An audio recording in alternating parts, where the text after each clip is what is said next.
Welcome to Coyote's Corner. This episode we'll be listening to Michael Lang tell two stories from his time as a wilderness guide. First up, Pirate Sandwich. Many years ago, I was working as a wilderness guide based out of Minneapolis.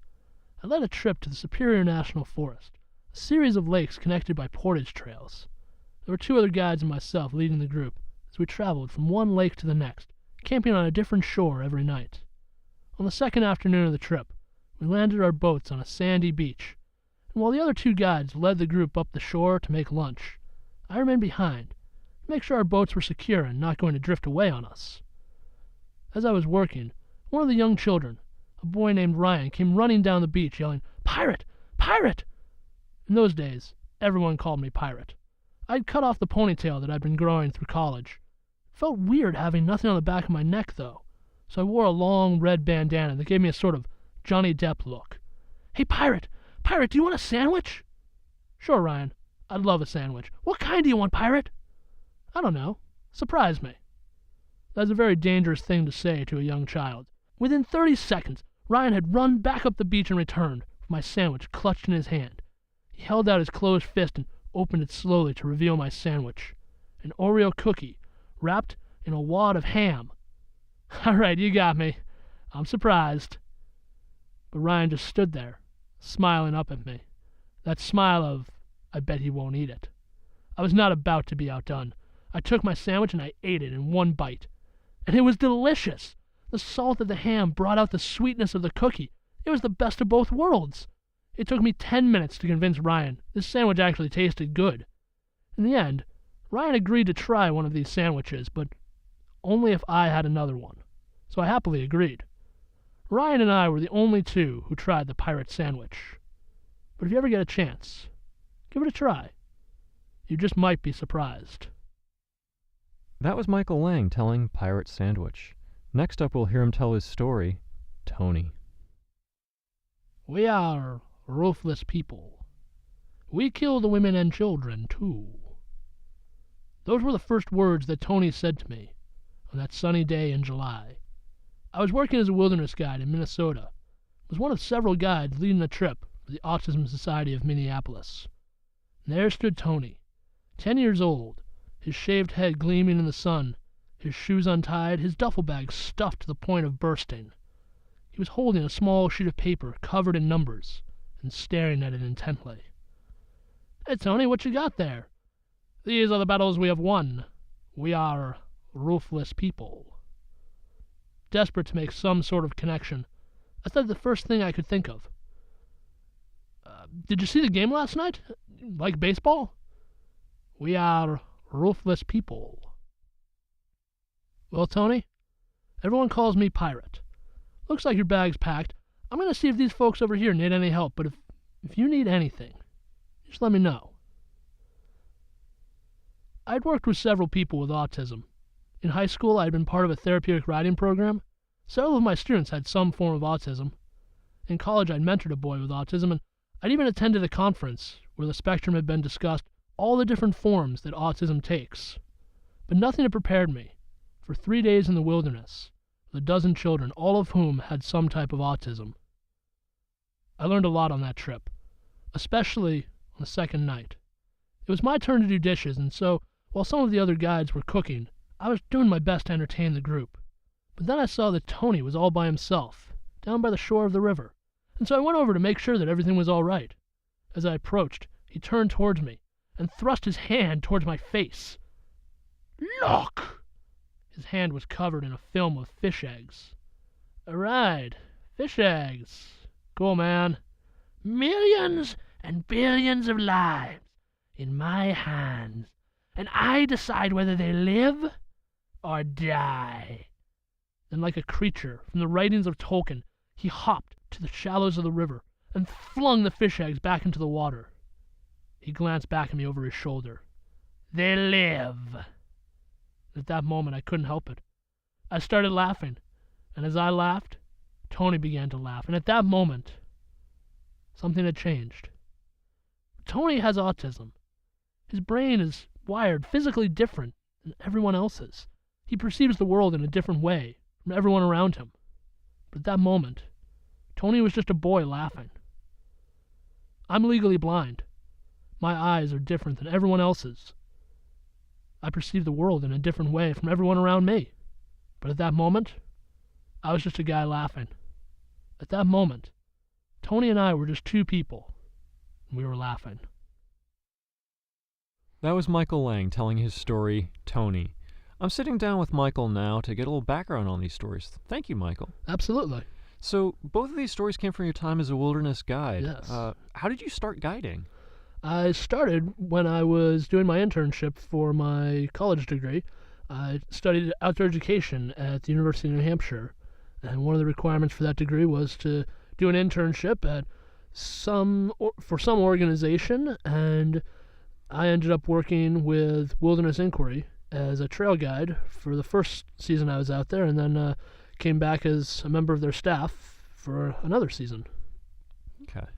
I know most of the times that we sit down and talk, we're talking about, what folklores, the stories came out over your creative process and right. inventing a story.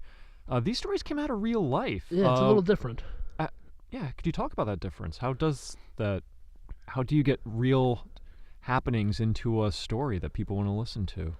Well, in one way, it is quite different, but in a lot of ways, you're still trying to tell a story, and so there's the memory and what happened and what you want to say with that, but at the same time, you still need to have all the things that any other story would have, the beginning, middle, end, the characters, plot, and setting. So the process is very similar. The starting point is really the difference, is starting with that memory and what you want to say with that memory.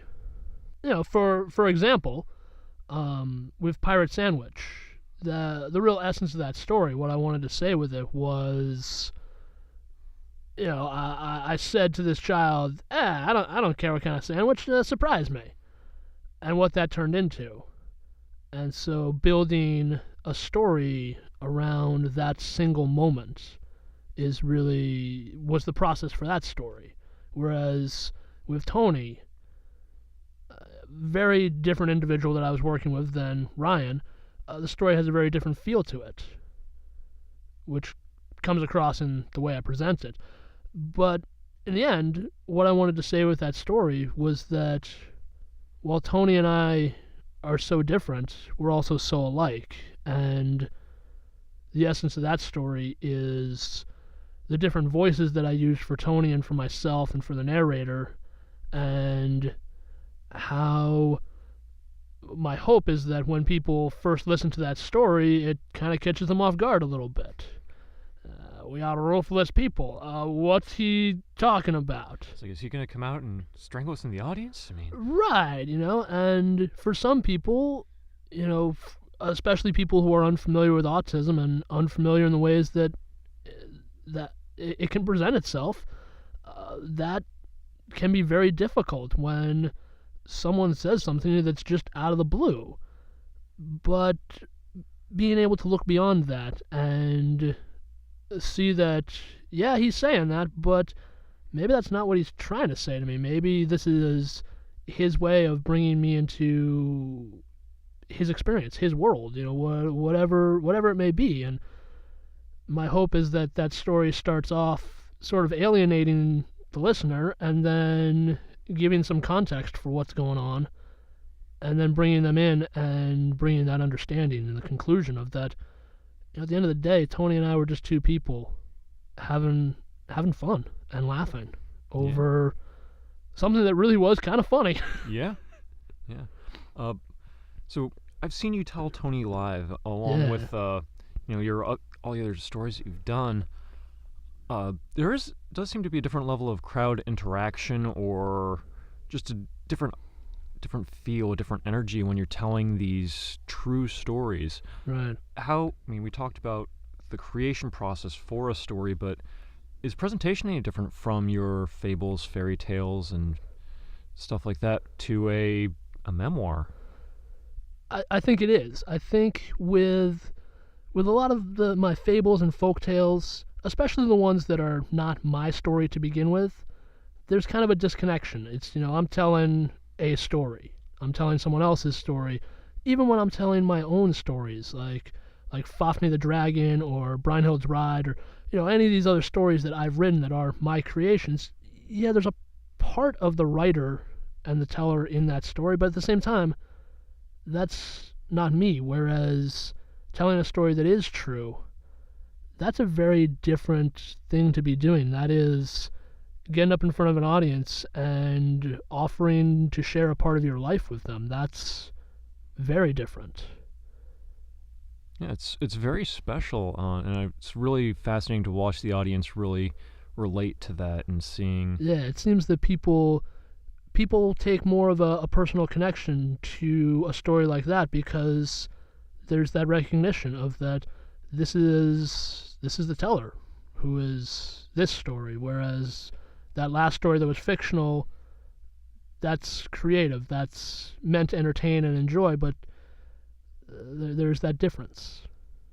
Well, we thank you very much for Absolutely. opening and sharing yourself with us here at Coyote's Corner. Absolutely. And I think Michael and myself here would like to thank our audience out there for listening in and to the stories and for Mike's explanations of it all. We hope you're enjoying it. Yeah, that's why we're here. But Yeah. as always, thanks for joining us. Check out Michael's website for his company, Coyotes Inkwell. The website is coyotesinc.com. There's a link below in the comments. And don't forget to like, subscribe, favorite, all that stuff too, because it really helps us out. It spreads the words and Spreads the love. brings the joy of Coyote's Corner to all your friends, loved ones, and anyone else who you send it to as well. Thanks again, and until next time, this has been Coyote's Corner. Welcome to the Closet of Despair. The second afternoon of the trip, we beached our boats on a sandy island. That implies that there were no trees on the island, but there were in fact, because it was only the beach that was sandy. See, it was a sandy shore. Beyond the shore, there were rocks and trees and grasses and squirrels and all kinds of things, wonderful things. Things that live in forests, national forests even. But this is not a story about those things. This is a story about a sandwich. Yes, a sandwich. You are the chosen one. You and a dozen others. It's really an honor, though. I mean, you share that honor with 12 other people, but you are the chosen one. Chosen ones, if you will. So what do we got to do, us chosen ones? Well, what you have to do is, go out there and not ruin Christmas. There's a lot of people out there who are counting on you to get those gifts down the chimneys. Can't delay. Everything must arrive on time, or the children will cry. Do you want that on your head? I don't think you do. Best be moving along, then. Wouldn't want you to be late. Ruin all the childhood wonder of the season. Or is that what you do? Is that your thing? Making children cry? You're a real jerk.